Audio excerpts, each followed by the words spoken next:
பிள்ளைகள், பேரப்பிள்ளைகள், கொள்ளு பிள்ளைகள், எள்ளு பிள்ளைகளுடன் 100வது பிறந்த நாளை கொண்டாடிய 4ஆம் தலைமுறை மூதாட்டி.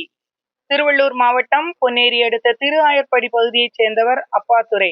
அவரது மனைவி சாந்தி, வயது 100. இவர்களுக்கு 4 மகள்களும் 1 மகனும் உள்ள நிலையில், இவரது கணவர் அப்பாத்துரை மற்றும் மகன் சத்தியமூர்த்தி கடந்த சில வருடங்களுக்கு முன்பு இறந்துவிட்டனர். இதனால் மூதாட்டி சாந்தி தனது 4வது மகள் லட்சுமியுடன் வாழ்ந்து வருகிறார். மூதாட்டியான சாந்திக்கு 24 பேரன் பேத்திகள், 24 கொள்ளு பேரன் பேத்திகள், 8 எள்ளு பேரன் பேத்திகள் உள்ளனர்.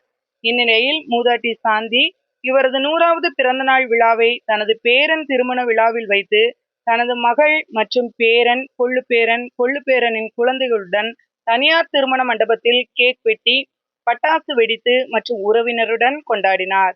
இது குறித்து மூதாட்டியின் மகள் லட்சுமி தெரிவித்ததாவது: சிறுவயதில் அம்மா கேழ்வரகுக்குள் மீன் குழம்பு சாப்பாடு, கஞ்சி சாப்பிட்டு வாழ்ந்து வந்ததாகவும், தற்போது பால், கேழ்வரகுக்குள் பழைய சாத கஞ்சி சாப்பிட்டு வருவதாகவும், அம்மாவின் துணியை வேறு யாரும் துவைக்க விடாமல் அவர்களே துவைத்து வருவதாகவும், துணியை மாடியில் தானே காய வைப்பதாகவும், தினமும் வீட்டை சுற்றி பலமுறை நடப்பதாகவும், காலை மாலையில் மாடிப்படியில் பல தடவை நடப்பதாகவும், அருகில் உள்ள பெருமாள் கோயிலில் தினமும் சாமி கும்பிட்டு வருவதாகவும், வயதான காலத்திலும் உழைத்து சாப்பிட வேண்டுமென வீட்டின் அருகிலேயே பெட்டிக்கடை வைத்து நடத்தி வருவதாகவும், வீட்டின் முன்பு பெருக்கி சாணி தெளித்து வருவதாகவும், அவர்களுடைய வேலையை யாரும் செய்வதில்லை எனவும், நல்ல முறையில் காது கேட்பதாகவும், அனைத்து பேரன் பேத்திகள் பெயர் சொல்லி அழைத்து பாசத்துடன் நடந்து கொள்வதாகவும், குடும்பத்துடன் 100வது பிறந்த நாளை கொண்டாடுவது மிக்க மகிழ்ச்சியாக இருப்பதாகவும் தெரிவித்தார்.